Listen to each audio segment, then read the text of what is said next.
महात्मा गांधी की खास बात ये रही है कि वो पढ़ने में कभी आज तक तेज नहीं थे, तेज विद्यार्थी थे ही नहीं, वो एकदम औसत थे। औसत समझ रहे हो, बस कैसे औसत कहने का मतलब हाँ पास हो सकते हैं, पास हो सकते हैं, इनका ये चीज उनके अंदर था। बस कोई तेज तरार स्टूडेंट नहीं थे, है ना। यदा कदा कभी जो है सर जी से जो है इनाम जीत लेते थे, वरना उनके जीवन में आज तक कभी उतना ये चीज नहीं हुआ।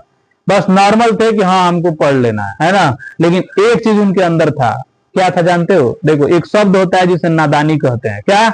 नादानी, है ना। क्या? नादानी। हमारे समाज में जब कोई बच्चा नादानी करने लगे तो लोग उसको देख करके हंसते हैं, हंसते हैं, है ना। कितना नादान बालक है, करने दो, कोई बात नहीं, चुरा रहा है, रुपया चुराने दो, है ना। तो इस तरह से क्या होता है ना, वो नादानी करते करते, है ना, उसको लगता है क्या हम नादानी कर रहे हैं, क्या नादानी कर रहे हैं। लेकिन नादानी करते करते उसकी लत लग जाती है, और जैसे वह बड़ा होता है वह एक बहुत बड़ा चोर बन जाता है ना। तो यहाँ पर जो है गांधी जी के अंदर एक खास बात थी कि जब वो कोई नादानी करते थे ना, गलती करते थे, तो अपने आप को रोकते थे, कहते थे कि ना, जब कोई समझाता था उनको, है ना, कोई गलती हो जाती थी और उनको लगता था कि ये चीज हमसे गलत हो रहा है, तो उसको एकदम जो है उस पर खूंटा गाड़ लेते थे। खूंटा गाड़ना मैंने समझ रहे हो, अटल हो जाते थे कि ये काम हम आज के बाद से नहीं करेंगे, है ना। ये काम हम आज के बाद, देखो बचपन में गलतियां किससे नहीं होती हैं, लेकिन दिक्कत यहाँ पर यह है कि भाई बचपन की गलतियां हैं लेकिन उसे दोहराओ नहीं, है ना। दोहराओगे तो लत लग जाएगी और जीवन भर वो गलतियां करते रहोगे, है ना।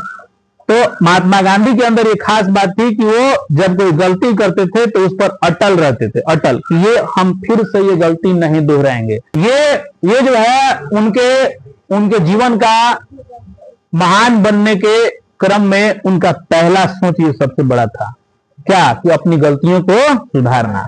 हम बात कर रहे थे रत्नाकर डाकू के बारे में। आपने महाभारत का नाम सुना होगा। महाभारत के रचयिता कौन है?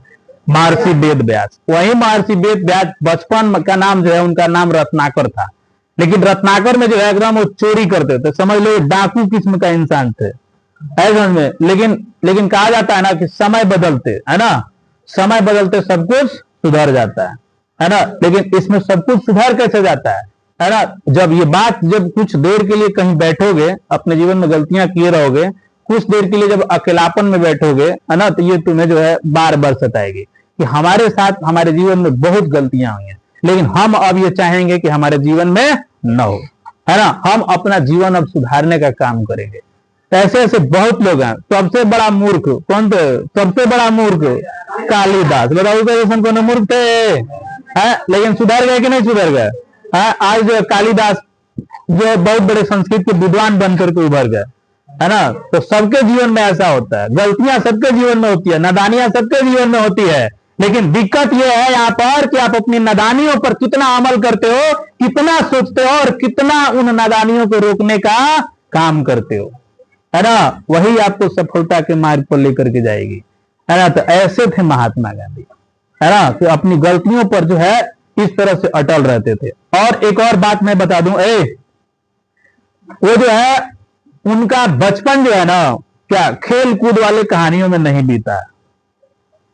वो ज्यादातर बच्चों के साथ खेलते वोलते नहीं थे, है ना। बड़ा मतलब नरमी दिमाग के थे। नरमी दिमाग समझ रहे हो, किसी से झगड़ा झंझट, है ना, इस तरह का कोई कार्य नहीं करते। लेकिन हाँ, उनके अंदर एक बात था। क्या बात था जानते हो? कभी भी कोई भी लड़का, ये चीज याद रखना, मैंने अभी ये बात बताई कि जब कोई व्यक्ति अपने जीवन में गलतियां करेगा, उसको सुधार करेगा, यदि उसके सामने कोई लड़का गलती कर रहा है तो वो उसको समझाने का काम करेंगे, है ना। तो जो उनके दोस्त थे, साथी थे, है ना, जब गलतियां करते थे तो यहां तक उनको जो है ये बात समझाते भी थे कि ये चीज मत करो। हमारे साथ भी ऐसा एक बार हुआ था, है ना। लेकिन तब तो हम जो है काम पकड़ लिए कि ये काम नहीं करेंगे और हम चाहेंगे कि तुम ये काम मत करो, है ना। ये बात महात्मा गांधी के अंदर था। लेकिन महात्मा गांधी के अंदर था। और सबसे बड़ी बात ये थी, क्या उनके अंदर नेतृत्व की भावना सबसे अच्छी थी। नेतृत्व समझ रहे हो? तब क्या हुआ, एक तरह से उसको कह सकते हो आगे आगे, क्या आगे आगे आगे आगे, है ना। जैसे मान लो कि एक हमने समूह बनाया और मैं पूछूंगा इस समूह का हेड कौन बनेगा, है ना। तो समूह का हेड कौन बनेगा? जो बोलने में अच्छा हो, जिसको किसी से लफड़ा ना हो, है कि नहीं, जिसको किसी से लफड़ा ना हो, बात जब अच्छा तरीके से कर सकता हो, तो वह व्यक्ति क्या करेगा? बोलो, हेड बन जाएगा कि नहीं बन जाएगा? है, वो व्यक्ति हेड बन जाएगा। तो लीडरशिप की भावना उनके अंदर सबसे एक अच्छी बात थी। समझ में है ना। एक किताब है जिसका नाम है बापू की पोथी, बापू की पोथी, है ना। बहुत अच्छी बातें उसमें लिखी हुई है उनके बारे में। चलिए।